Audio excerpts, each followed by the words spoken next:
दो बिल्लियों और बंदर का न्याय। बहुत समय पहले की बात है। एक छोटे से गांव में दो बिल्लियां रहती थीं। वे दोनों अच्छी दोस्त थीं और अक्सर साथ में खेलती थीं। लेकिन उनके बीच एक समस्या थी। जब भी कोई भोजन मिलता, वे हमेशा उसे बांटने को लेकर झगड़ पड़ती थीं। एक दिन वे गांव के पास एक बड़े पेड़ के नीचे खेल रही थीं। तभी उन्हें एक बड़ा और स्वादिष्ट रोटी का टुकड़ा मिला। दोनों बिल्लियों की आंखों में चमक आ गई और वे खुशी से चिल्लाईं, वाह, आज हमें अच्छा भोजन मिल गया। लेकिन जल्दी ही उनके बीच बहस शुरू हो गई कि यह रोटी का टुकड़ा किसे ज्यादा मिलना चाहिए। पहली बिल्ली ने कहा, यह रोटी मैंने सबसे पहले देखी थी, इसीलिए यह मेरी है। दूसरी बिल्ली ने तुरंत उत्तर दिया, लेकिन मैंने इसे उठाया था, इसीलिए यह मेरी है। दोनों बिल्लियां बहस करने लगीं और किसी समझौते पर नहीं पहुंच पा रही थी। उनकी बहस इतनी बढ़ गई कि वे एक दूसरे पर झपटने लगी। आखिरकार उन्होंने सोचा कि उन्हें किसी की मदद लेनी चाहिए ताकि वे रोटी को बराबर बराबर बांट सकें। जब वे दोनों रोटी का टुकड़ा लेकर झगड़ रही थीं, तभी वहां से एक बंदर गुजरा। उसने बिल्लियों को झगड़ते हुए देखा और उनके हाथ में रोटी का टुकड़ा देखा। बंदर बहुत चालाक था। उसने सोचा, इन बिल्लियों के झगड़े का फायदा उठाकर मैं भी इस स्वादिष्ट रोटी का आनंद ले सकता हूँ।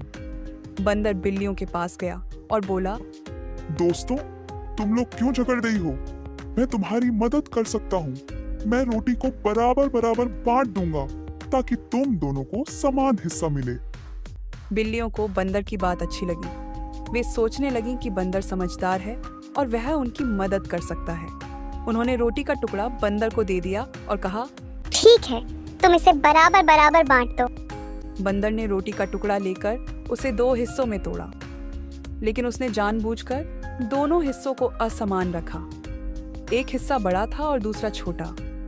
बंदर ने देखा कि दोनों हिस्से समान नहीं थे, तो उसने कहा, अरे, ये तो बराबर नहीं हुए, मुझे इसे ठीक करना पड़ेगा।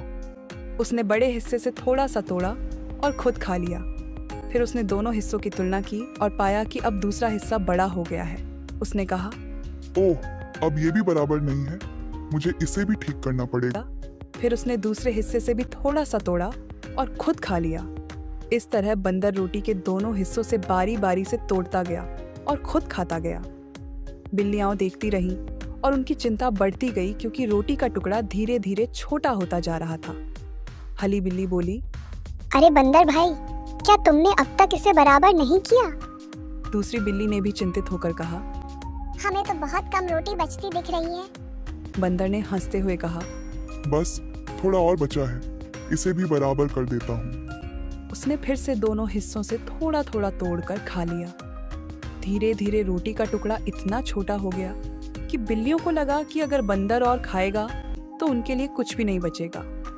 बिल्लियां बंदर से कहने लगीं, बस करो बंदर भाई, हमें जो भी बचा है वह दे दो। लेकिन बंदर ने ध्यान नहीं दिया और फिर से कहा, अरे, ये अभी भी बराबर नहीं है, मुझे इसे ठीक करना पड़ेगा।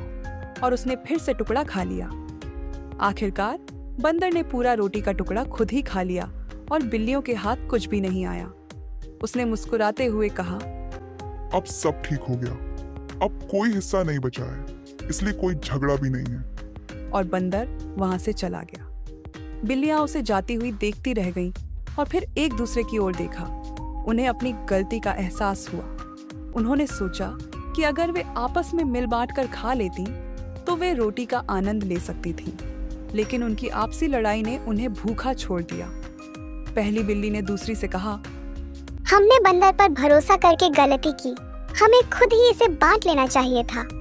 दूसरी बिल्ली ने भी सहमति जताई और कहा, हमें आगे से ध्यान रखना होगा कि हम आपस में झगड़ा न करें और मिल बांट कर खाएं। इस घटना के बाद दोनों बिल्लियों ने यह सीख लिया कि आपसी झगड़े का फायदा हमेशा कोई और उठाता है।